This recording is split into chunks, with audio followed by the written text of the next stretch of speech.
Boa noite. Prelúdio, que é essa preparação para a adoração.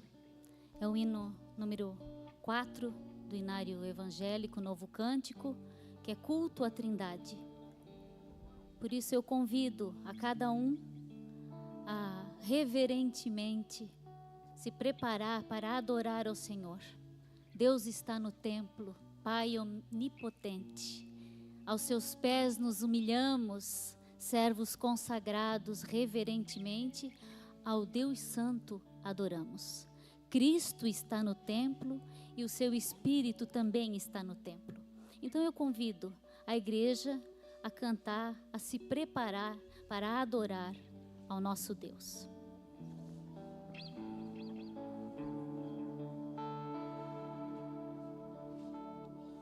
Deus está no templo, Pai onipotente, a seus pés nos humilhamos, servos consagrados, reverentemente, ao Deus Santo adoramos. Por favor, com amor, espiritualmente, Deus está no templo.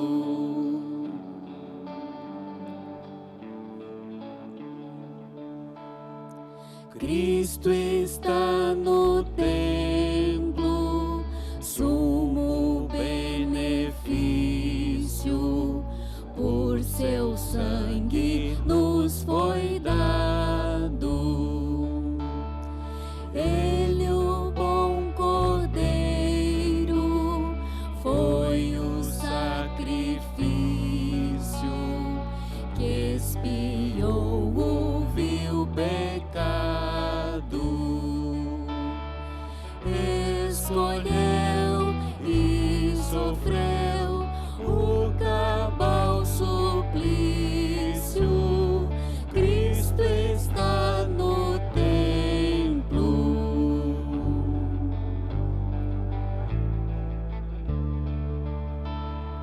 Tu que estás no templo, preceptor divino, e os corações habitas. Tu, paciente mestre, dá-nos teu ensino, aclarando as leis benditas. Que prazer conhecer a graça infinita, sim, está no templo.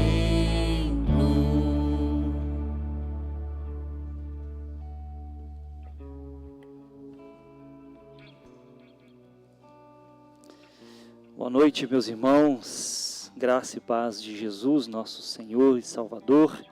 Que alegria estarmos reunidos nesse momento, onde nós já somos convidados a celebrar o Senhor com esse hino maravilhoso. Convido os irmãos a se colocarem de pé, nós vamos nos dirigir a Deus em oração e depois teremos a leitura da palavra de Deus. O salmista no Salmo 95, ele nos convida: vinde, cantemos ao Senhor com júbilo, celebremos o rochedo da nossa salvação. Então nós estamos aqui para isso, atendendo a esse convite que o Senhor nos faz, juntos como povo dele, adorá-lo, cultuá-lo. Oremos. Te damos graças, bondoso Deus e eterno Pai, em nome de Cristo Jesus, pela oportunidade que nós temos de adorar o Senhor juntamente com o seu povo, Pai. Graças te damos porque o Senhor nos tirou das trevas, de um lamaçal de pecado, Deus. E o Senhor, Pai, nos reuniu juntamente com o seu povo, pessoas como nós mesmos, ó Deus, com suas lutas, com suas dificuldades, com seus momentos de alegria, mas também de tristeza. E é esse povo que está aqui essa noite, Pai, para te adorar, te bendizer, te glorificar. Honrar o teu santo e glorioso nome, Pai, porque esse é o propósito da nossa existência. Por isso te pedimos, ó Deus, faça-se presente em nosso meio. Desperta, Pai, a adoração do teu povo.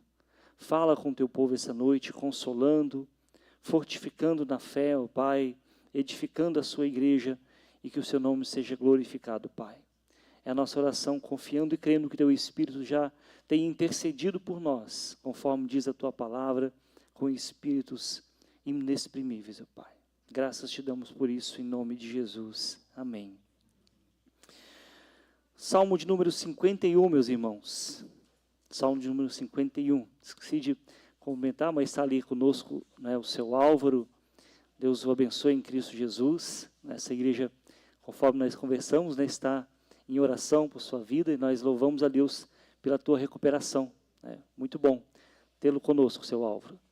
Agradecemos também aqueles que nos acompanham pelas mídias sociais, aí pela transmissão do Facebook, do YouTube.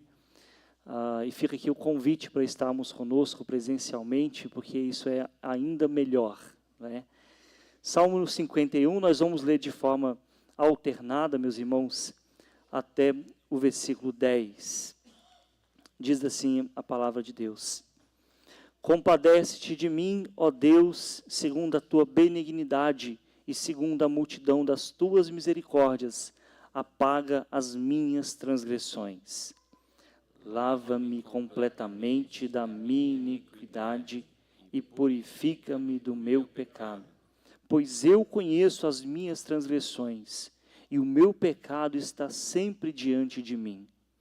Pequei contra ti somente, e fiz o que é mal perante os teus olhos, de maneira que serás tido por justo no teu falar e puro no teu julgar.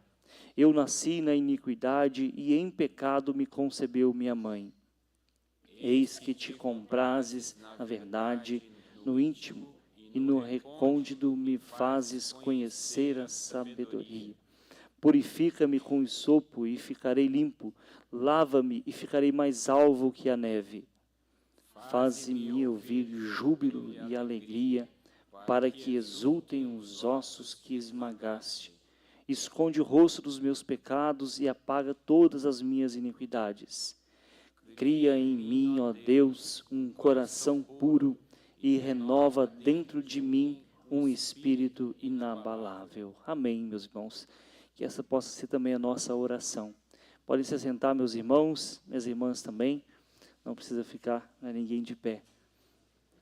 Salmo bastante conhecido de todos nós, salmo de confissão de Davi. Inclusive nós temos uma orientação aqui logo abaixo, o título do salmo, justamente para a gente entender o contexto no qual esse salmo foi composto, logo após Davi ser confrontado pelo profeta Natã a respeito da condição que ele estava vivendo de pecado com Batseba.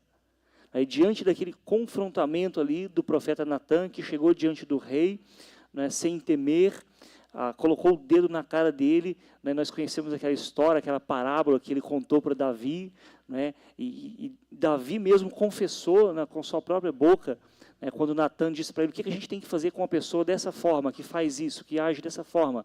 Davi: essa pessoa tem que morrer. O profeta Natã: então essa pessoa é você. Ou seja, o próprio Davi com sua boca reconheceu que ele estava numa condição de pecado. Por isso ele vai dizer no versículo 3, eu conheço as minhas transgressões e o meu pecado está sempre diante de mim. Bom seria, meus irmãos, se nós conhecêssemos as nossas transgressões, se nós soubéssemos de fato, conseguíssemos de fato examinar os nossos corações e chegar sempre a essa conclusão das nossas imperfeições. Conta-se naquela história lá da Grécia, de que diante lá do templo de Delfos, estava escrito aquela frase, conhece-te a ti mesmo. Obviamente a gente só se conhece diante do conhecimento que nós temos de Deus. E quando nós nos conhecemos, de fato, nós vamos chegar a essa conclusão. Pois eu conheço as minhas transgressões. o meu pecado está sempre, né, diante de mim. Só que, obviamente, que Davi não estava simplesmente falando da situação a qual ele cometeu um pecado, né, no caso de adultério com Batseba. Né, ele vai um pouco mais profundo, ele vai um pouco mais a fundo, ele vai retroceder, não nos seus atos pecaminosos do dia a dia, como uma mentira, como um adultério. Ele vai nos levar à condição do ser humano nesse mundo, porque ele diz assim: eu nasci na iniquidade, e em pecado me concebeu minha mãe. Então, pecado, meus irmãos, o pecado que a Bíblia vem tratar, que Jesus vem morrer para nos livrar dele, não é simplesmente a mentira que você conta, a fraude no imposto de renda, não é somente isso. Isso é só o efeito desse pecado que todos nós já nascemos com ele. Em pecado os nossos pais nos conceberam. Então nós já nascemos nesse mundo como pecadores. Nós não simplesmente pecamos esporadicamente, nós já nascemos pecadores. E precisamos então ter essa consciência e chegar diante de Deus tristes por causa da situação que nós vivenciamos, por causa dos pecados que nós cometemos, mas também alegres, porque mesmo nessa condição, Deus nos aceita, nos chama para cultuá-lo. Então, nesse paradoxo de emoções, onde nós estamos tristes por um lado e alegres pelo outro, gratos, eu convido vocês a fazer um exercício de devoção, de forma silenciosa, se dirigir a Deus em oração, confessando os seus pecados. Senhor, o Senhor me conhece mais do que a mim. O Senhor sabe que eu pequei.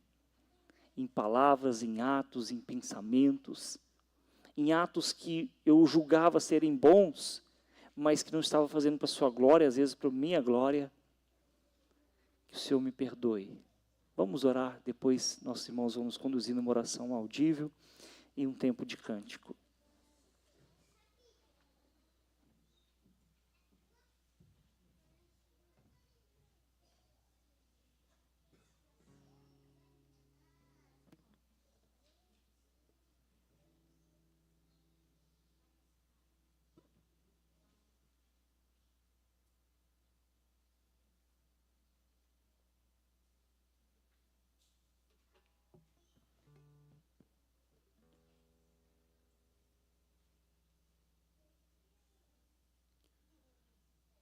Senhor bondoso, nós nos achegamos diante de Ti,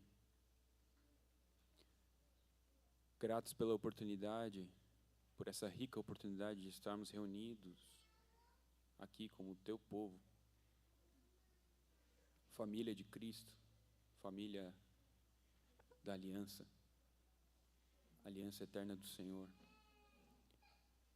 Mas chegamos diante do Senhor reconhecendo, Senhor, a nossa pecaminosidade. Temos falhado tantas vezes em pensamentos, ações, e muitas coisas, Senhor, ainda nem temos consciência. Não adoramos o Senhor como devemos adorar, não conhecemos o Senhor como devemos conhecer. Nos perdoa, Senhor, nos perdoa essa noite. Lava nossas mãos, lava nossos olhos, lava o nosso coração. Tem misericórdia de nós, tem misericórdia do Teu povo, tem misericórdia. Coloca dentro de nós, Senhor, arrependimento e fé verdadeiros. Que isso possa gerar frutos, que nossas vidas possam ser transformadas. Abraçamos a justiça que vem de Cristo e perdoados, queremos nessa noite cantar ao Senhor, responder ao Teu chamado, glorificar o Teu nome. Venha, ó Deus, e habita no meio de nós, em nome de Jesus. Amém.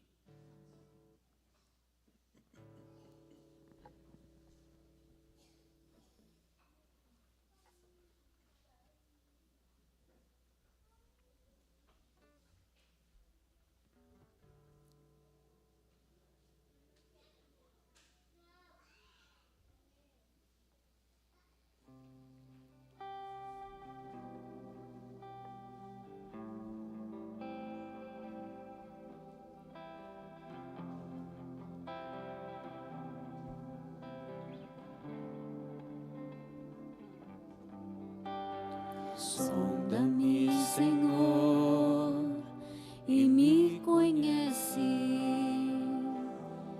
Quebranta o meu coração. Transforma-me conforme a tua palavra e enche-me até que em mim se ache só a ti. Então usa-me, Senhor, usa-me como um farol que brilha à noite, como ponte sobre as águas, como abrigo no deserto, como flecha que acerta o alvo. Quero ser usado da maneira que te agrade, em qualquer hora e em qualquer lugar. Eis aqui a minha vida, usa-me, Senhor, usa-me. Sonda-me, Senhor, e me conhece. Quebranta o meu coração. Transforma-me conforme a tua palavra e enche-me até que em mim se ache só a ti.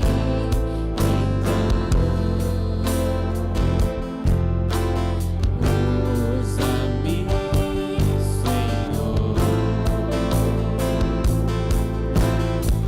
usa-me como um farol que brilha à noite, como ponte sobre as águas, como abrigo no deserto, como flecha que acerta o alvo. Eu quero ser usado da maneira que te agrada, em qualquer hora e em qualquer lugar. Eis aqui a minha vida, usa-me, Senhor, usa-me. Sonda-me, quebranta-me, transforma-me, enche-me e usa-me.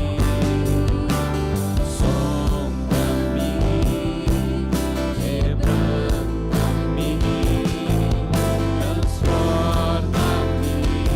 transforma-me, enche-me e usa-me como um farol que brilha à noite, como ponte sobre as águas, como abrigo no deserto, como flecha que acerta o alvo. Eu quero ser usado da maneira que te agrade, em qualquer hora e em qualquer lugar. Eis aqui a minha vida, usa-me, Senhor, usa-me.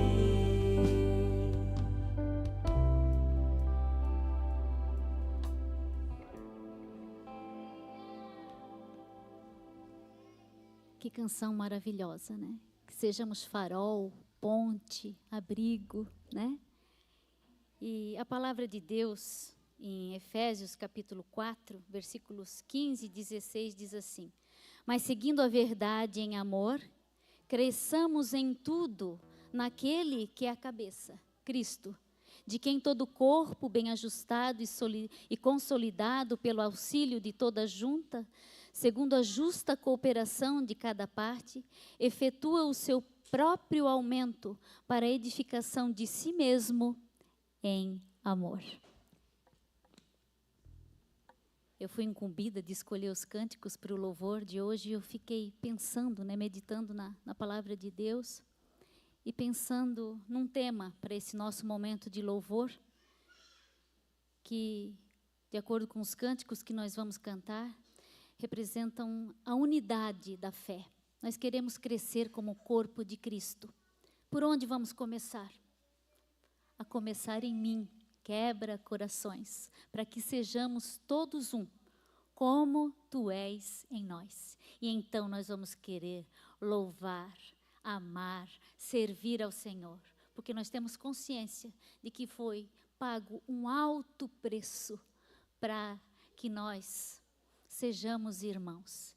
E com a força do Espírito Santo, nós devemos proclamar que pagaremos o preço de sermos um só coração no Senhor. E por mais que as trevas militem e nos tentem separar, com nossos olhos em Cristo, unidos, iremos andar. São esses 3 cânticos que nós vamos cantar. A começar em mim, quero louvar-te e alto preço. Vamos cantar com bastante alegria, a começar pela minha voz. Vamos nos colocar de pé e vamos cantar esses 3 cânticos.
As aves do céu cantam para o Senhor. Nós também vamos cantar com bastante alegria. Quero louvar-te sempre mais e mais. Então, para louvar o Senhor tem que ser com alegria. Quero louvar-te sempre mais e mais. Quero louvar-te sempre mais e mais. Buscar o teu querer, tua graça conhecer. Quero louvar-te. As aves dos céus cantam para ti. As feras dos campos refletem teu poder. Quero cantar,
sei que foi pago um alto preço para que contigo eu fosse o meu irmão. Quando Jesus derramou sua vida, ele pensava em ti, ele pensava em mim, pensava em nós. Eu sei que foi pago um alto preço para que contigo eu fosse o meu irmão. Quando Jesus derramou sua vida, ele pensava em ti, ele pensava em mim, pensava em nós, e nos ia redimidos no seu sangue, lutando o bom combate do Senhor, lado a lado trabalhando, sua igreja edificando e rompendo as barreiras pelo amor. E na força do Espírito Santo, nós proclamamos aqui que pagaremos o preço de sermos um só coração do Senhor. E por mais que as travas me livrem e nos tentem separar, com nossos olhos em Cristo, unidos iremos andar. E na força do Espírito Santo, nós proclamamos aqui que pagaremos o preço de sermos um só coração do Senhor. E por mais que as travas me livrem e nos tentem separar, com nossos olhos em Cristo, unidos iremos andar. Unidos iremos andar. Unidos iremos andar. Amém, queridos. Passa a palavra para o pastor.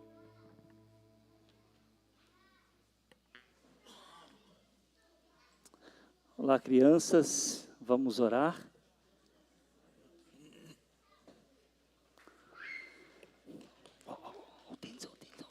O tênis.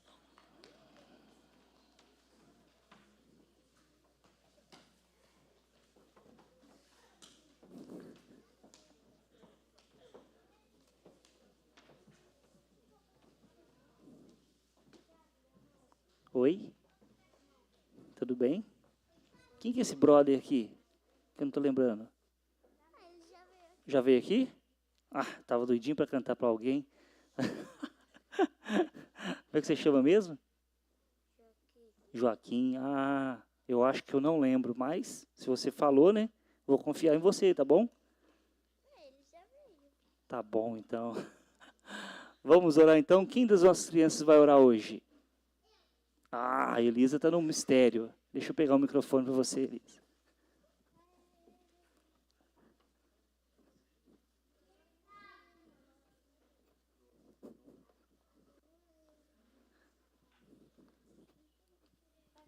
Vamos lá, Elisa.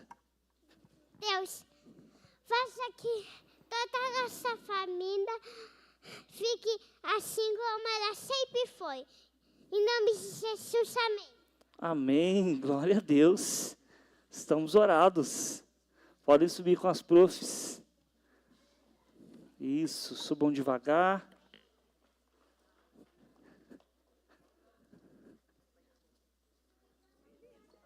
Oi, Sofia.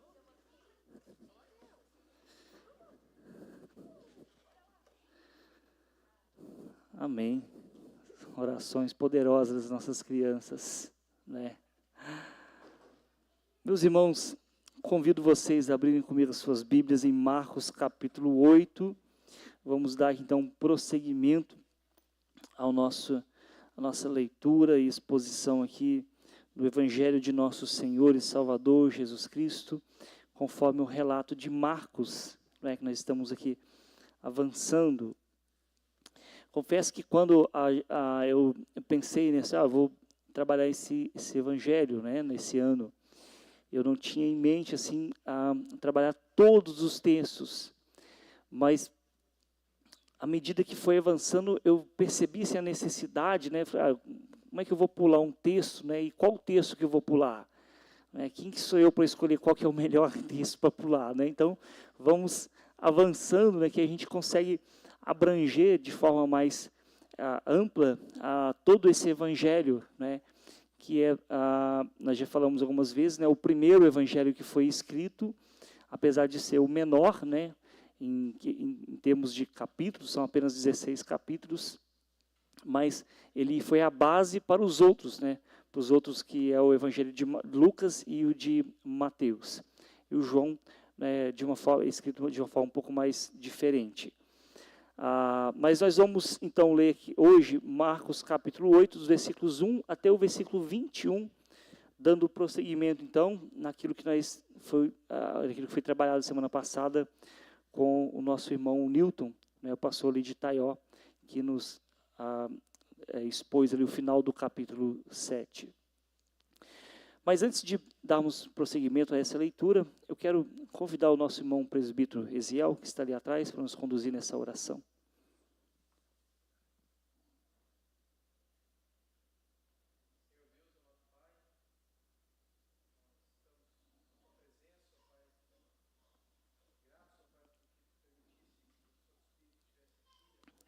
Amém.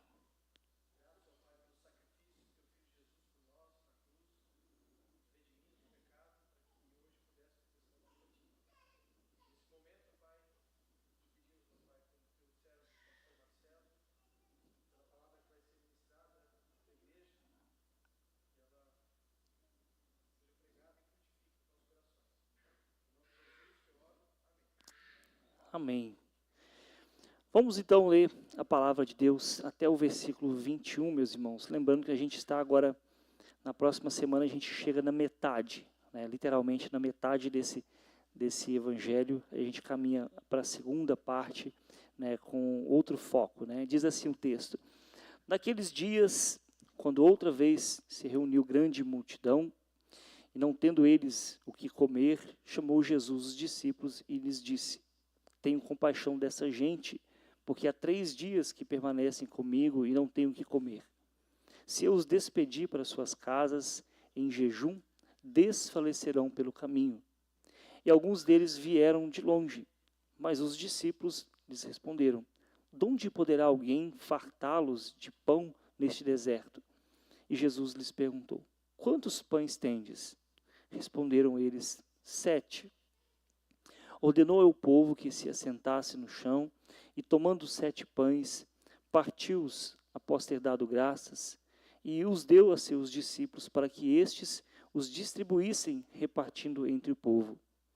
Tinham também alguns peixinhos, e abençoando-os, mandou que estes igualmente fossem distribuídos. Comeram e se fartaram, e dos pedaços restantes recolheram 7 cestos. Eram cerca de 4.000 homens. Então Jesus os despediu. Logo a seguir, tendo embarcado juntamente com seus discípulos, partiu para as regiões de Dalmanatuta. E saindo os fariseus, puseram-se a discutir com ele, e tentando, pediram-lhe um sinal do céu. Jesus, porém, arrancou do íntimo do seu espírito um gemido e disse: por que pede essa geração um sinal? Em verdade vos digo que a essa geração não se lhe dará sinal algum. E deixando-os, tornou a embarcar e foi para o outro lado. Ora, aconteceu que eles se esqueceram de levar pães, e no barco não tinham consigo senão um só. Preveniu-os Jesus, dizendo: vede, guardai-vos do fermento dos fariseus e do fermento de Herodes. E eles discorriam entre si: é que não temos pão. Jesus, percebendo, lhes perguntou: por que discorreis sobre o não terdes pão? Ainda não considerastes, nem compreendestes? Tendes o coração endurecido? Tendo olhos, não vedes? E tendo ouvidos, não ouvis? Não vos lembrais de quando parti os 5 pães para os 5.000, quantos cestos cheios de pedaços recolhestes? Responderam eles, 12. E de quando parti os 7 pães para os 4.000, quantos cestos cheios de pedaços recolhestes? Responderam 7. Ao que lhes disse Jesus, não compreendeis ainda? Por acaso você conhece alguém que costuma ou gosta, né, de repetir as mesmas histórias, a não ser o pastor? Né? Você conhece mais alguém, a não ser o pastor, que gosta, né, de repetir as mesmas histórias? Porque tem pessoas que talvez não se lembram, né, onde contaram as histórias. Eu achei que eu não tinha contado para vocês, né, e acaba repetindo. Né? Acontece muito disso, principalmente piadas, né? Piadas, nós somos campeões em repeti-las. Mas nós também contamos histórias repetidas. Obviamente que a repetição, ela também pode ser intencional como uma forma pedagógica de ensinar. Né? É muito comum também utilizar a repetição de histórias para comunicar verdades, né, de forma pedagógica, de forma mais didática. Só que eu preciso te dizer que em relação ao texto que nós acabamos de ler, com relação à multiplicação dos pães, não se trata de uma repetição pedagógica e nem de um esquecimento. O Marco esqueceu que ele já contou essa história lá no capítulo 6, agora ele está repetindo aqui no capítulo 8. Não é nenhum nem outro. Ele não está contando, né, de forma pedagógica, repetindo, né, de forma pedagógica para o ensinamento ficar bem fixo, e ele nem está também se esquecendo daquilo que ele já contou. Na verdade, ao longo da Bíblia, Deus sempre provê alimento para o seu povo.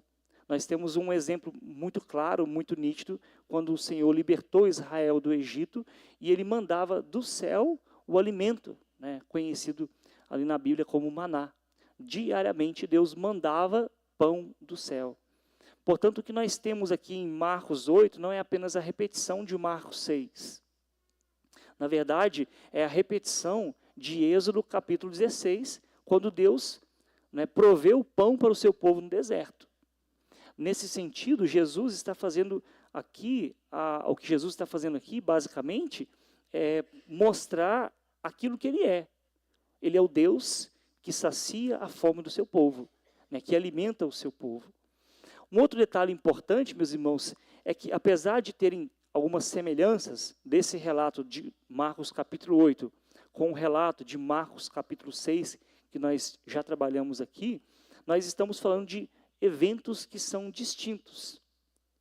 São 2 eventos distintos. A primeira multiplicação, ela acontece para saciar a fome de um público majoritariamente de judeus, que viviam na região da Galileia. Aqui não. O público é majoritariamente de gentios, ou seja, pessoas que não faziam parte do povo de Deus naquele contexto. Então, apesar de terem semelhanças, nós estamos falando de 2 narrativas que são diferentes. Inclusive, nós vimos semana passada aqui com o Newton, como o evangelho alcança aqueles que estão de fora, os estranhos, e faz deles povo de Deus. Isso aconteceu com a mulher Ciro-Fenícia, que teve a sua filha ali liberta, né, da possessão de demônios, e isso aconteceu também com aquele homem surdo e mudo. Portanto, o lugar é diferente, o público que recebe esse milagre é diferente, além da quantidade de pessoas também ser diferente. Só que 2 coisas permanecem a mesma. Por um lado, a compaixão e o poder de Jesus, compaixão por essas pessoas que estão ali com fome, há 3 dias estão com eles, Jesus não quer despedi-los, percebe a dificuldade que eles estão, então Jesus demonstra essa compaixão, mas não somente a sua compaixão, ele tem também poder para saciar a fome desse povo. E por outro lado, nós temos também a incredulidade dos líderes religiosos. E aí nosso Senhor Jesus vai fazer o quê? Como um mestre por excelência, ele pega essa situação e vai trazer um ensinamento muito importante para os seus discípulos com relação àquilo que ele chamou de o fermento dos fariseus e o fermento de Herodes, ou dos herodianos, né, aqueles que seguiam, né, Herodes. Então, nosso texto hoje ele tem 3 divisões básicas. A primeira é a questão da multiplicação dos pães, e a dureza, né, a segunda é a dureza de coração dos fariseus, e depois a cegueira, presta atenção que eu vou falar, a cegueira parcial dos discípulos, que ela é bem resumida na frase, na pergunta que Jesus faz no versículo 18, tendo olhos não vedes? Então, nós temos aqui a segunda multiplicação dos pães, a dureza de coração, ou podemos assim dizer, nós vamos trabalhar nesse sentido, uma cegueira permanente dos líderes religiosos e uma cegueira parcial, né, dos discípulos. Só que essa cegueira parcial dos discípulos, que eles vivenciavam naquele momento, é um perigo para todos nós que caminhamos com Jesus ainda hoje, e ela é exemplificada no próximo texto que nós veremos a semana que vem, quando Jesus cura um homem em 2 etapas. Né? O próximo texto que nós vamos ver a semana que vem é isso. Jesus curando o homem em 2 etapas da sua cegueira, e em seguida nós temos a confissão de Pedro. E tudo isso nos faz nos traz uma pergunta que nós precisamos fazer para nós mesmos diante desse texto. Será que nós, que estamos caminhando com Jesus, talvez já há muito tempo, será que nós estamos enxergando com perfeição as coisas relativas ao reino de Deus, ou nós ainda estamos com a visão desfocada, conforme ali o versículo 24, relacionado ao homem que vai ser curado na semana que vem? Será que nós que estamos caminhando com Jesus, a nossa visão já é clara a respeito do reino de Deus? Ou a nossa visão ainda está assim meio ofuscada? Nós enxergamos as pessoas, conforme o texto vai dizer no versículo 24, este recobrando a vista respondeu, vejo os homens, porque como árvores os vejo andando. Ou seja, a visão dele ainda não estava, né, plenamente recuperada. Então nós vamos entrar nesse texto, mas nós não vamos abordar essa segunda parte do capítulo 8, vamos deixar isso, como eu disse, para a semana que vem. E não vamos trabalhar também diretamente a questão da multiplicação, porque nós já trabalhamos isso de forma mais exaustiva no capítulo 6. Então, se você perdeu, acesse o canal lá, procura lá, Marcos capítulo 6, tem a primeira multiplicação dos pães. Já aproveita, deixa o seu like, ativa as notificações e compartilha, né, com seus contatos. É uma forma, inclusive, de evangelismo, né, da igreja hoje, tá bom? Se você não assinou o canal da igreja ainda, você está em pecado, né? Como faz, meus irmãos, né? Você assina canal de todo mundo, de piada, de tudo, mas do canal da igreja ainda não, né? Enfim, só aproveitando para dar uma pastoral aqui.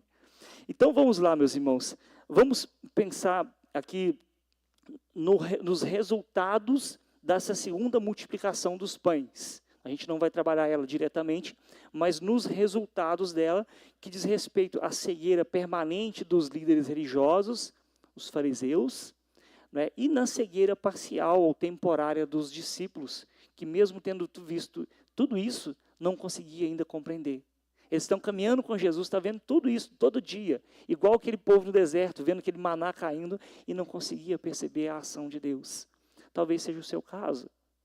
Deus está chovendo bênção na sua casa, na sua família, e você não está percebendo, porque a sua visão ainda está ofuscada. Você está enxergando as pessoas como árvores, né? Então vamos pensar os versículos 11 a 13. Saltamos aqui a primeira parte da multiplicação e vamos para os resultados, né, depois dessa segunda multiplicação. Quando os nossos primeiros pais, Adão e Eva, pecaram, né, comeram ali o fruto, né, da árvore do conhecimento do bem e do mal, eles mergulharam a humanidade numa cegueira espiritual.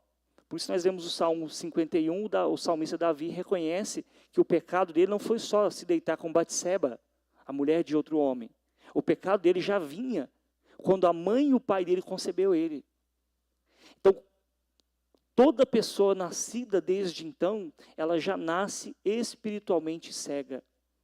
Aí a nossa natureza pecaminosa, o mundo à nossa volta e Satanás, eles vão obscurecer os olhos dos nossos corações para a gente não enxergar as realidades do reino de Deus. É por isso que inclusive tem um cântico, né? Abra os olhos do meu coração, quero te ver. Quem conhece? Não é? Inclusive muito bonito. Por quê? Porque a nossa natureza pecaminosa, o mundo e as obras de Satanás, eles vão obscurecer os olhos do nosso coração para a gente não enxergar as realidades do reino de Deus. Mas nós vamos chamar aqui essa cegueira espiritual dos fariseus que pedem um sinal para Jesus, nós vamos chamar ela de uma fome insaciável da incredulidade. A incredulidade, ela é uma fome insaciável, porque mais uma vez, conforme o versículo 11 vai dizer, eles querem o quê? Mais um sinal, mais um milagre, mais alguma coisa. Nunca é suficiente para chegarem a esse conhecimento, a essa reverência de Jesus como o Messias. Saindo os fariseus, puseram-se a discutir com ele e tentando, pediram-lhe um sinal do céu. A ideia de tentar é justamente para colocar um tropeço para ele cair.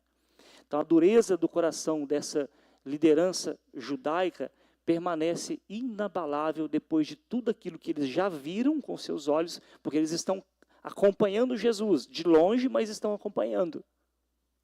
Eles viram e ouviram muitas coisas que Jesus fez e ainda assim querem mais um sinal. Nosso Senhor já havia feito coisas extraordinárias que desafiava as leis da natureza, que desafiava as convenções sociais daquele contexto, que desafiava a própria razão. E as coisas que Jesus fez até esse momento, elas já seriam suficientes para que todos à sua volta reconhecessem: esse cara é o Filho de Deus. Não tem ninguém que faça isso. Não tem ninguém que faça isso.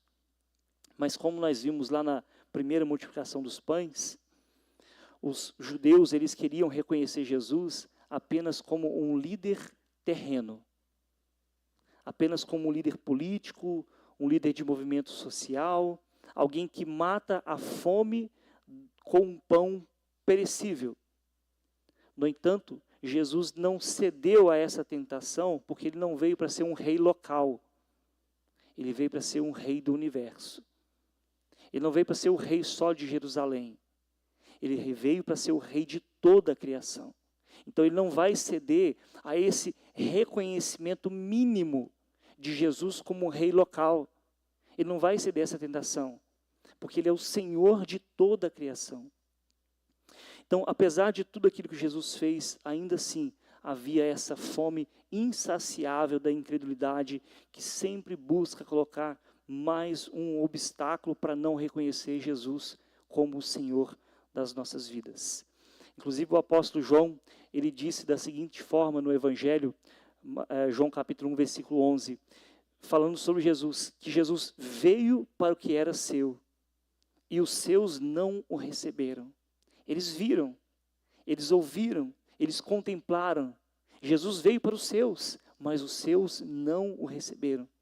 E de certa forma, meus irmãos, nós temos que até que celebrar essa incredulidade deles, porque na continuação do texto, né, de João capítulo 1, o evangelista vai dizer o seguinte: mas a todos, os seus não receberam. Aqueles aos quais Jesus veio para eles não o receberam. Mas ele continua dizendo: a todos quanto o receberam, independente se você é judeu ou não, deu-lhes o poder de serem feitos filhos de Deus, a saber, aos que creem no seu nome, os quais não nasceram da carne nem do sangue, nem da vontade da carne, nem da vontade do homem, mas de Deus. Ou seja, a porta da graça, ela é aberta àqueles que, como nós, não fazíamos parte desse povo de Deus. Aqueles que não são desta, nem daquela tribo, como os judeus se orgulhavam, mas aqueles que creem em Jesus. Mesmo em muitas situações, Jesus não fazendo nenhum sinal. A esses, deu-lhes o poder de se tornarem filhos de Deus. Por isso acontece essa segunda multiplicação, que ela visa oferecer pão para os gentios, os excluídos. como aqueles que nós vimos semana passada, da mulher sírio-fenícia e daquele homem surdo-mudo. A segunda multiplicação dos pães é para um público diferente. Jesus quer servir também a mesa dos excluídos. Não é só a mesa daqueles que são de natureza judaica, né, de carne e sangue. Mas ele quer servir a mesa do Israel de Deus, que não é composto somente por aqueles que nascem dessa etnia. Então ele vai servir aqueles que são excluídos. Ou seja, Marcos está deixando claro para o seu público, os romanos, para quem ele escreveu, cristãos romanos, bem como nós também hoje, que nós somos bem-vindos à mesa do Senhor, desde que a nossa incredulidade não seja um empecilho, desde que não ficamos como eles, pedindo mais um sinal. Faz só mais isso, faz só mais aquilo, porque isso é um sinal, na verdade, de incredulidade. Então, compreender isso é muito importante, porque ainda hoje, meus irmãos, existem muitas pessoas que pensam que estão seguindo Jesus, acham que estão seguindo Jesus, quando, na verdade, estão em busca de mais sinais, mais milagres, mais comprovações. E por que elas fazem isso, pastor? Porque elas não têm fé. Às vezes tem até emoção, às vezes até chora, às vezes até cai no chão, tem uns que até bate a cabeça na parede, mas não tem fé. Pode ter tudo isso, todos os elementos, mas não tem fé. E porque não tem fé, fica buscando mais e mais. Às vezes você é enganado, acha, nossa, a pessoa é pessoa de muita fé, ela vai longe, né, buscar um sinal de Deus, porque alguém está fazendo isso, aquilo ali, aquilo outro. Isso é só um reflexo de que essa pessoa não tem fé. Por quê? Porque a fé que depende de provas visíveis não é fé, é incredulidade. É incredulidade. A fé verdadeira não anda pelo que vê. Ela não anda pelo que vê. Pelo contrário, como foi bem colocado pelo autor da carta aos Hebreus, Hebreus capítulo 11, versículo 1, ora, a fé é a certeza das coisas que se esperam. Eu espero por algo que eu tenho certeza. E é a convicção de fatos que não se veem. Perceba como que a fé não é andar por aquilo que você vê, é você ter convicção de fatos que não se veem. Portanto, não se engane com aqueles que vivem na busca de milagres e coisas extraordinárias. Simplesmente são pessoas que não têm fé.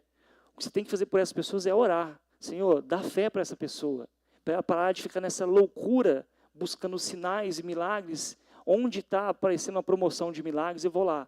Sexta-feira do milagre impossível. Opa, onde que é? Eu vou lá. Passa um carro na rua, é a quinta-feira da vitória. Opa, onde que é? Eu vou lá. Ore por essa pessoa, porque essa pessoa não tem fé. Ela é uma pessoa incrédula. Ela só está buscando mais sinais. Para quem não crê, meus irmãos, preste bem atenção nisso que eu vou falar. Para quem não crê, nenhum milagre é suficiente, porque a incredulidade é uma fome insaciável. Insaciável. Ela não se sacia. Quanto mais vê, mais quer. O período que houve mais milagres na história da Bíblia, sabe qual foi? Quando o povo foi liberto do Egito. Eles tinham milagres todos os dias, a todo instante. Tinha fome, Deus mandava o maná. Queria comer carne, Deus mandava as codornizes. Estava com frio, Deus aquecia-os com uma coluna de fogo. Estava com calor, Deus refrescava eles com uma nuvem. Estava com sede, a água saía da rocha. Precisava de atravessar o mar vermelho, Deus abria. Era todos os dias. No entanto, toda aquela geração morreu. Por quê? Porque não cria no Senhor. E para quem crê, meus irmãos, nenhum milagre é necessário. Por quê? Porque o crer já é o maior milagre que nós experimentamos. Para quem não crê, nenhum milagre é suficiente. E para quem crê, nenhum milagre é necessário. A gente não vive atrás de milagres, de soluções mágicas. Se o Senhor quiser, Ele fará isso ou aquilo. Se o Senhor quiser. Se Ele não quiser, glórias ao teu nome também. E isso é fé. É você orar e às vezes a pessoa não ser curada. E você continuar firme na fé. É você orar e aquele problema persistir. E você continuar firme na fé.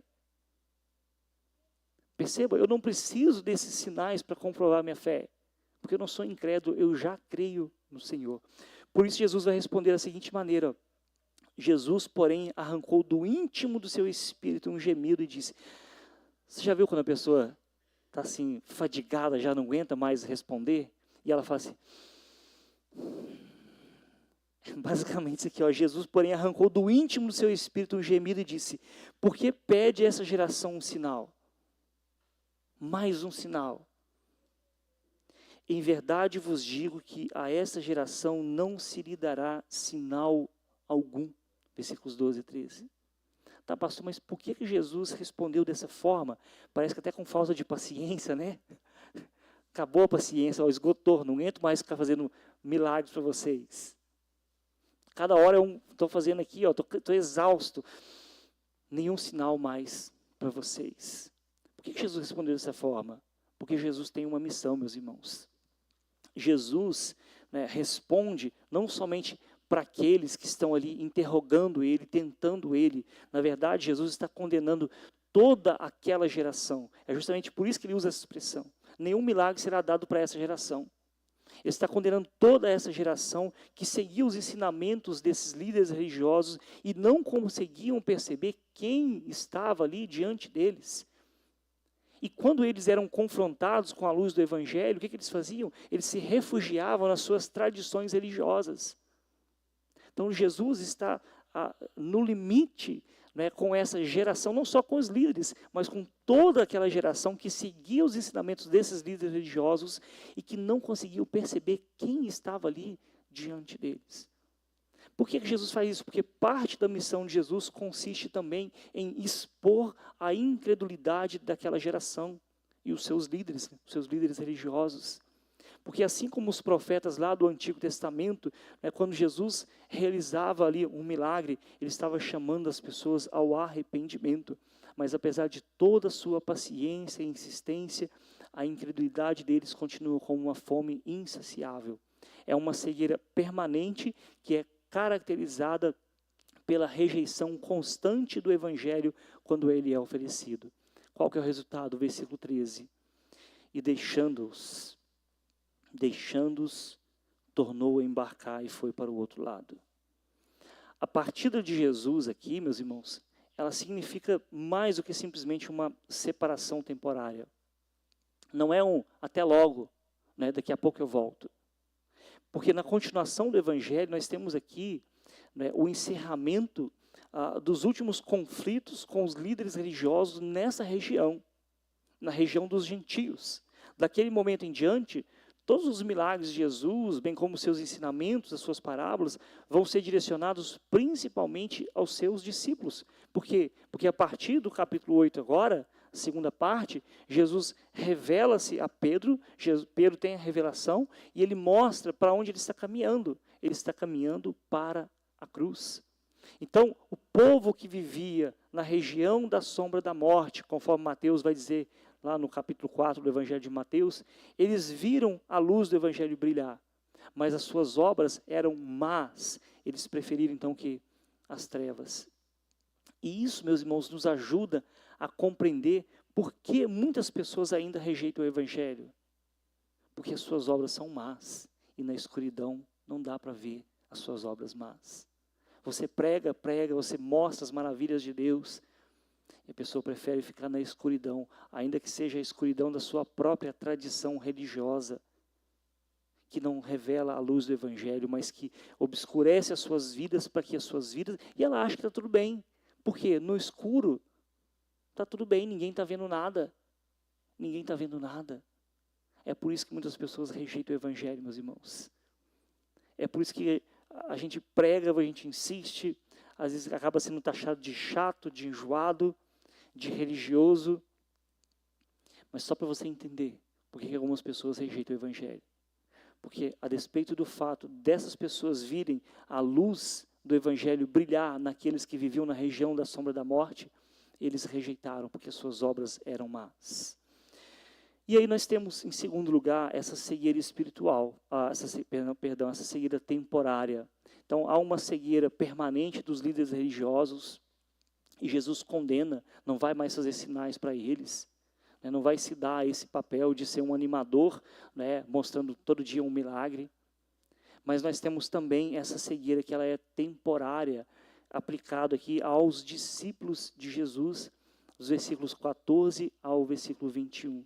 Então, se por um lado existe essa cegueira permanente daqueles que não creem, daqueles que você prega, insiste, né, chacoalha, né, mas existe também, meus irmãos, um tipo de cegueira temporária que às vezes acomete aqueles que estão seguindo a Jesus, como foi o caso dos discípulos, né? E pelo que o texto nos diz, essa cegueira me parece que era um contágio da cegueira permanente daqueles que estavam à sua volta, dos líderes religiosos, os fariseus, os saduceus, toda aquela geração. O fato de estarmos imersos numa cultura, isso naturalmente nós vamos absorvendo coisas, padrões de comportamento da cultura à nossa volta. Ontem nós falamos aqui um pouco do encontro de casais, no nosso estudo de casais. Um dos grandes erros que nós temos é não conseguir fazer a leitura da cultura à nossa volta. E por causa disso, nós absorvemos ensinamentos que vêm de fora, trazemos para dentro do casamento, trazemos para a criação dos filhos, trazemos para dentro da igreja. Então existe esse perigo de nós, que estamos caminhando com Jesus, sermos influenciados, sermos contagiados pela cegueira permanente daqueles que estão de fora e temos também, durante um tempo, uma cegueira temporária. Porque veja bem, após a conversa com os fariseus, Jesus e os seus discípulos entram no barco e nosso Senhor vai ensinar uma lição muito importante. Ele diz o texto, ora, aconteceu que eles se esqueceram de levar pães. Qual que era o problema, gente? Você está diante do cara que faz 7 pães para 4 mil pessoas e eles estão preocupados porque esqueceram de levar pães. Não tinham consigo senão só. Preveniu-os Jesus vendo a preocupação deles. Poxa vida, nós esquecemos aqueles cestos de pães lá. Trouxemos só um pão. Fala sério, Pedro. Aqueles 7 cestos que sobrou lá, você trouxe um pão só. Imagina os discípulos discutindo dentro do barco. E Jesus só abre o olho, e só aquele cantinho assim. Não é possível que eles estão discutindo sobre isso. Preveniu-os Jesus dizendo, vede, guardai-vos do fermento dos fariseus e do fermento de Herodes. A passagem paralela de Mateus, né, Mateus ele também relata esse episódio, ele vai acrescentar também o fermento dos saduceus. Fermento nós sabemos que é usado para quê? Para colocar na massa, para a massa crescer. Só que na Bíblia ele também tem um outro sentido. Ele tem um sentido de ilustração do pecado na vida do povo de Deus. Um pouquinho só pode levedar toda a massa. Por isso, naquele episódio, quando o povo de Deus foi lá destruir a cidade de Jericó lá, e teve aquele episódio onde Acã rouba lá, né, uma capa lá, um pedaço de ouro, o que acontece com ele? Você olha para aquele texto e pensa, nossa, meu Deus, Deus é bravo demais, né? Porque ele manda apedrejar essa família, a família toda. Um pouquinho de fermento poderia levedar toda a massa. E isso aconteceu no Novo Testamento, porque tem gente que gosta de fazer uma distinção. Acha que Deus é esquizofrênico. Não, Deus no Antigo Testamento é uma coisa, no Novo Testamento é outra. Não, que isso? No Novo Testamento, no início da igreja, Ananias e Safira tentam mentir também. O que Deus faz? Fulmina eles também. Por quê? Um pouco de fermento, Paulo vai dizer, leveda toda a massa. Um pouco de pecado vai afetar todo o povo de Deus. Os fariseus, os saduceus e os herodianos, né, aqueles que seguiam Herodes, eram 3 grupos influentes em Israel. E eles tinham diferenças entre si, mas eles se uniam por uma causa, o ódio a Jesus. Eles não gostavam entre si, eles tinham suas disputas, mas eles se uniam em uma causa, eles odiavam Jesus. O fermento dos fariseus incluía tanto os erros doutrinários como a hipocrisia, que é bastante evidenciada, né, no Novo Testamento, Jesus condena inúmeras vezes. Mas se tem algo fundamental que era a marca dos fariseus, era o tradicionalismo. Eles colocavam a tradição, nós já falamos aqui alguns dias atrás, a tradição acima da palavra. Tome cuidado, meus irmãos, porque isso é muito fácil acontecer no nosso meio. Pessoas que colocam a sua tradição religiosa acima da revelação de Deus. Ah, mas a minha família faz isso desde sempre. Se tiver contra a palavra de Deus, abandone isso. Seja essa tradição de onde ela vier. Então, basicamente, o fermento dos fariseus era esse tradicionalismo. O fermento dos saduceus diz respeito à negação de verdades fundamentais, como, por exemplo, a ressurreição do corpo, a imortalidade da alma. Ou seja, o fermento deles era o ceticismo. Sabe aquela pessoa cética? Hoje nós chamamos isso de liberalismo. Existem muitos, inclusive pastores, que não creem nos milagres de Jesus. São os céticos, são os saduceus. Acha que isso aqui são só apenas exemplos, metáforas. São os saduceus modernos. Nós chamamos de liberais, né? Movimento do liberalismo. E existe também o fermento dos herodianos, né? Ou de Herodes, que refere-se ao comportamento depravado, imoral e também o secularismo. Era disso que Jesus estava falando. Era do ensino desses grupos. Era do estilo de vida deles. Mas os discípulos pensavam que Jesus se referia ao fato deles terem esquecido de levar pão, porque Jesus usa no versículo 16 a palavra fermento. A gente está preocupado com pão. Jesus chega e fala assim, toma cuidado com o fermento dos fariseus. Jesus está falando de pão. A gente esqueceu do pão. Perceba que eles demoram para compreender as coisas. Demora para cair a ficha. Você conhece alguém que demora para cair a ficha? Geralmente os homens são assim, né? Em relação às mulheres. Demora para cair a ficha que tem que pendurar aquele varal de roupa lá. Né? Mas eles demoraram a cair a ficha. Por isso Jesus vai dizer no versículo 17 e 18. Por que discorreis sobre não terdes pão? Ainda não considerastes, nem compreendestes? Tendes o coração endurecido? Perceba que a gente consegue ouvir essa tonalidade de Jesus na voz dele, esse tom na voz de Jesus. Tendes o coração endurecido? Tendo olhos não vedes? E tendo ouvidos não ouvis? Não vos lembrais? Vocês não se lembram daquilo que Jesus fez na sua vida? De onde ele te tirou? As maravilhas que ele opera? Seu coração está endurecido. Por quê? Seus olhos estão fechados. Por quê? Os discípulos tinham acabado de presenciar um milagre onde Jesus alimentou 4.000 pessoas com 7 pães. Ou seja, eles não tinham mais desculpas. Eles presenciaram tudo. Eles comeram dos pães, eles comeram dos peixes. A eles, Jesus disse, foi dado compreender os mistérios do reino de Deus, quando Jesus contava as parábolas. Aos de fora não, mas a eles foi dado compreender esses mistérios do reino de Deus. Então, meus irmãos, isso nos mostra o como nós podemos, em algum momento da nossa caminhada, mesmo já tendo tido os olhos abertos, sermos influenciados e voltar a não enxergar. Sermos influenciados a não andar pela fé e querer andar somente por aquilo que a gente vê. Se não for preto no branco, não creio. Se não for dessa forma, se eu não ver com os meus olhos, eu não creio. Isso é o reflexo do quanto você está bebendo da cultura à sua volta, da incredulidade. Com quem que você está andando? Qual que é o incrédulo que você está andando, que está te contaminando, que está te deixando cego dessa forma?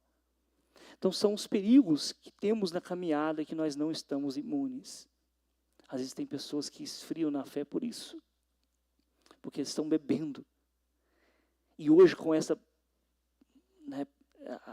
divulgação de vídeos, e cada dia surge um mestre novo na internet, que descobre uma verdade na Bíblia que ninguém nunca tinha visto, né?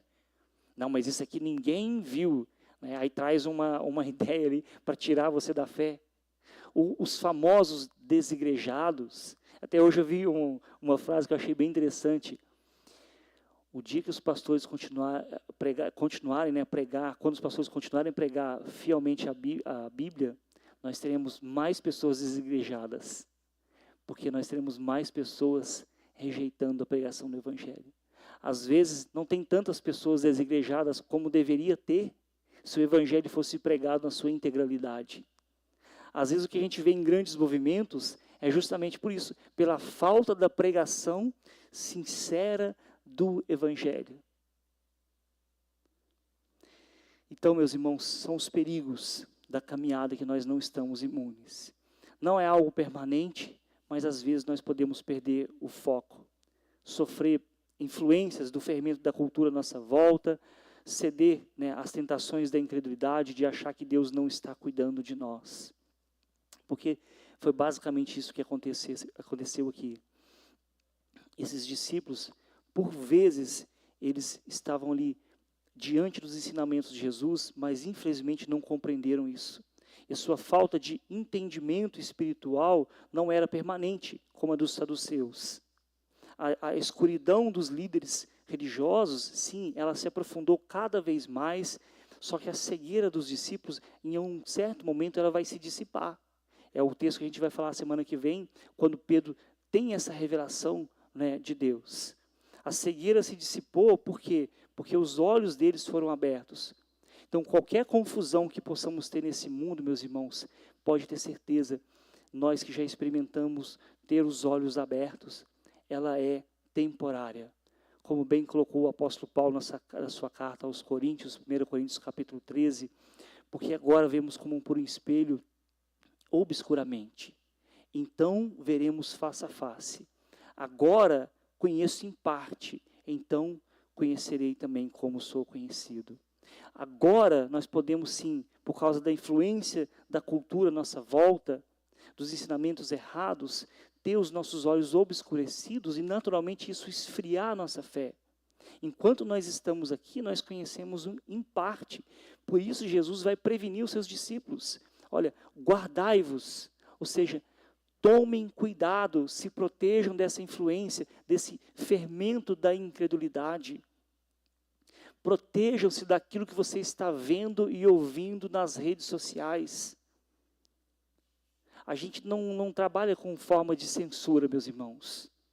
Mas eu espero em Cristo Jesus que você cresça, amadureça e comece a ser seletivo naquilo que você ouve. Porque você já imaginou se o pastor tivesse que censurar tudo aquilo que eu vejo você postar? Misericórdia. Eu ia ficar só por conta disso. Então, o nosso desejo é que vocês cresçam na fé, amadureçam a sua fé. E tomem cuidado com esse fermento da incredulidade. Por quê? Porque a incredulidade é um dos maiores pecados que nós podemos cair e está na raiz de tudo que é mal nesse mundo. Porque, basicamente, foi isso que deu origem ao mal no mundo. Foi a incredulidade. O homem não creu na palavra de Deus e ele fez o quê? Ele avançou.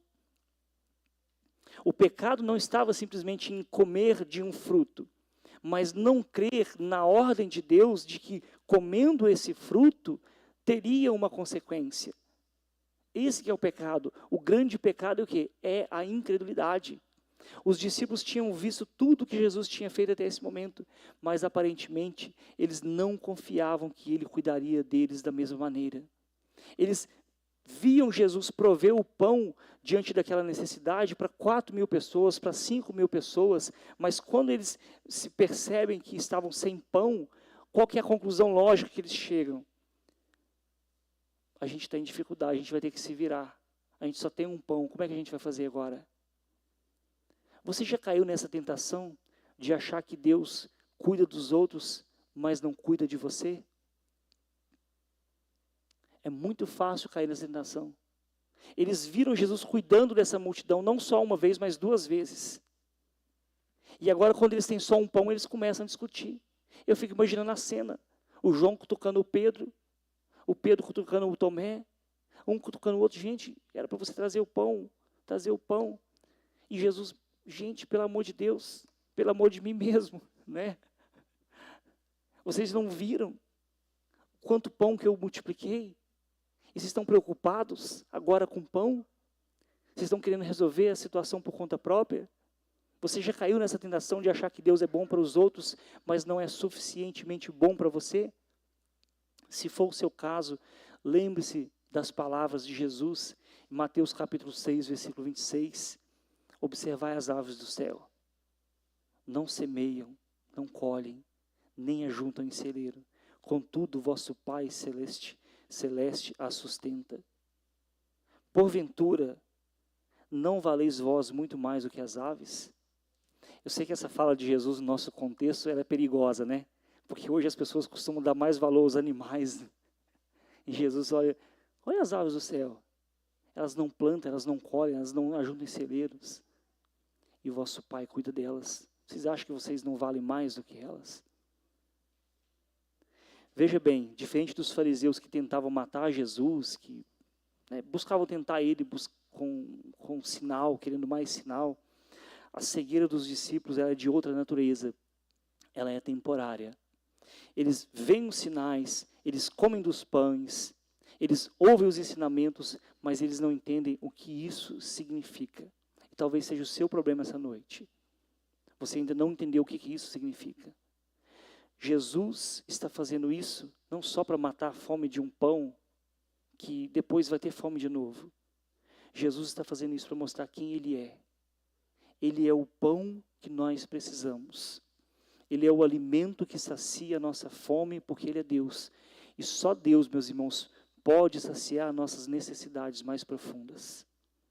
Talvez você, como os discípulos, não entenderam nada de que Jesus estava fazendo. Nossa, Ele faz muitos milagres, que legal, né? Ele é bom para ensinar, né? Mas Jesus estava fazendo tudo isso para mostrar quem Ele era. Ele é o Deus que sacia a fome mais profunda da humanidade, meus irmãos.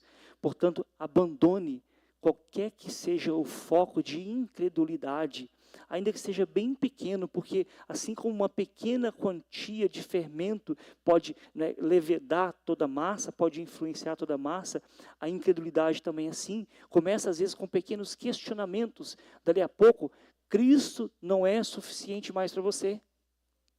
E você vai buscar fazer hora extra em outros lugares. Eu vou na outra igreja fazer hora extra porque tem uma oração mais poderosa. Eu vou tem uma senhorinha lá, senhorinha do coque, né? A tradição no meio pentecostal é a senhorinha do coque. Vou lá na senhorinha do coque, ela tem uma oração poderosa. A do pastor, do presbiteriano, não funciona muito. Por que você está fazendo isso, pensando nisso? Porque você foi influenciado pelo vírus da incredulidade. E você não crê mais que Cristo é suficiente para você. Você vai buscar mais alguma coisa. Para a gente terminar, meus irmãos, todos nós então nascemos espiritualmente cegos. Mas ao sermos encontrados por Jesus, nossa visão é restaurada. Só que, conforme a gente viu aqui, assim como os discípulos, nós podemos sofrer a influência da cultura à nossa volta, essa cultura incrédula que busca negar a realidade de quem de fato é Jesus, que tenta equiparar Jesus como qualquer um outro líder.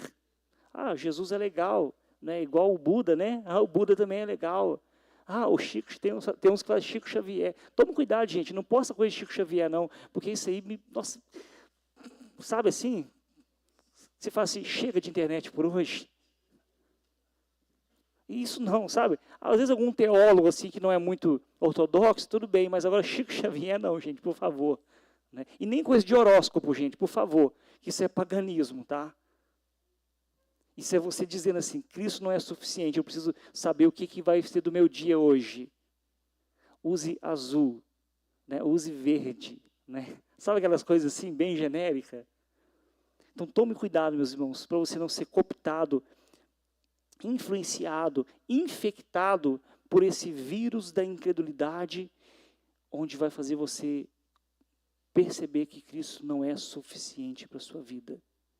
E veja bem, existe a incredulidade, agora estou terminando de verdade, a incredulidade dos céticos, dos ateus, mas existe a incredulidade dos religiosos, porque a condenação, o problema aqui, o fermento, Jesus está condenando, é dos religiosos.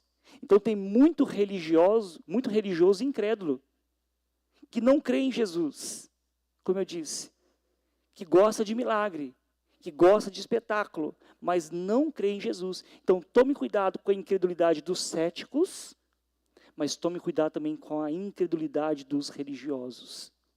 De uma forma ou de outra, pode ter certeza que Deus está falando conosco essa noite. Seja para abrir os seus olhos pela primeira vez, ou seja para te despertar e purificar do fermento que está ofuscando sua visão e não deixando você desfrutar da beleza do Evangelho. Talvez você esteja como aqueles discípulos que não estavam desfrutando da presença daquele que estava com eles no barco, porque estavam preocupados com o pão. Talvez nesse momento, durante a pregação, você ficou pensando na semana, na dificuldade que teria, ao invés de desfrutar da presença daquele que está com você no barco, que olha para você e fala assim: tome cuidado com o fermento dos fariseus, de Herodes, dos saduceus, com esse ensinamento incrédulo, que não te deixa perceber e reconhecer Jesus como suficiente na sua vida, meu irmão. Vamos cantar ao Senhor? Quero convidar os nossos irmãos e em seguida nós nos dirigimos a Deus mais uma vez em oração.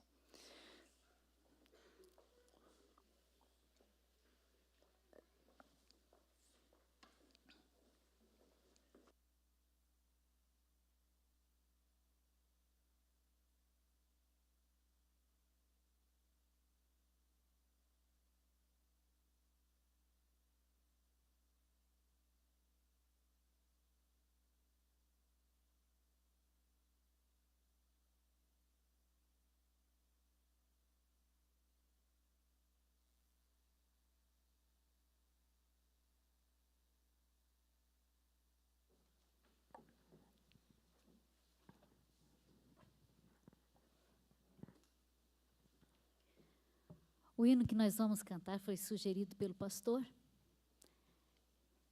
E o hino diz que Jesus é o nosso bondoso amigo que revelou-nos o seu amor.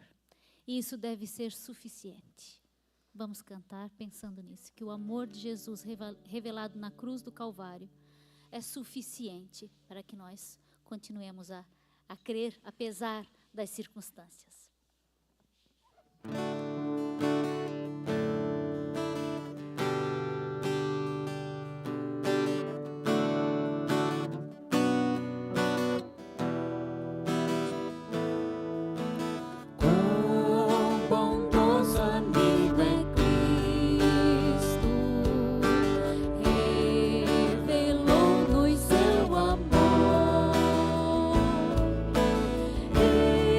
Nos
Foi boa escolha?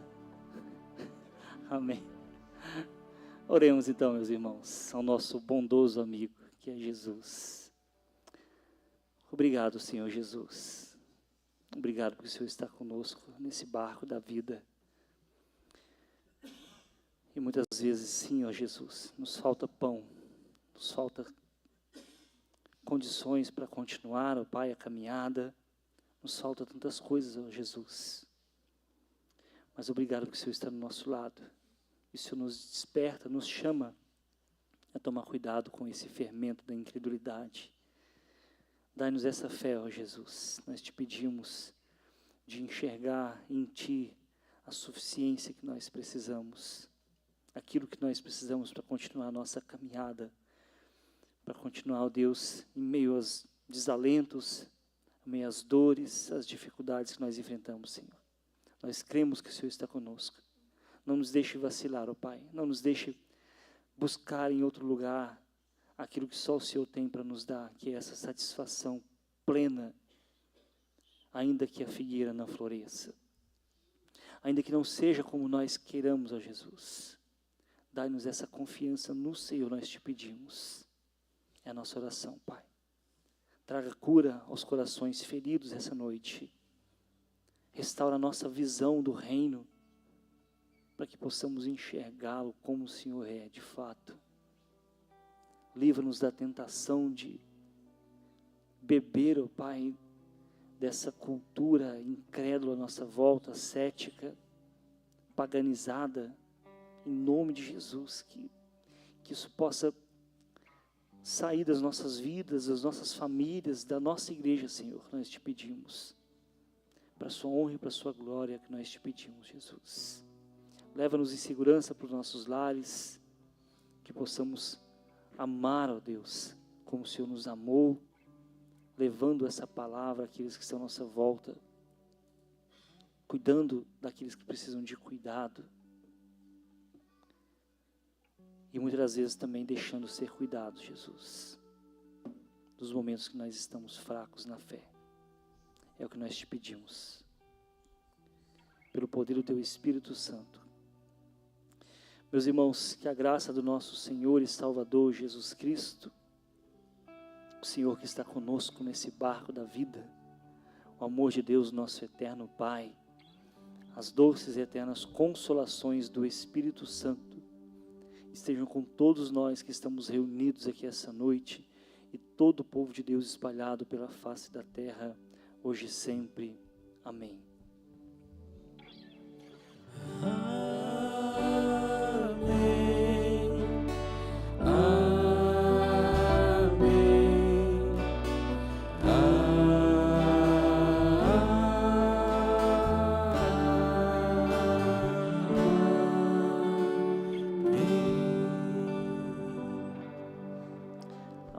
Vou pedir aos irmãos 2 minutos da sua paciência para a gente dar os recados paroquiais.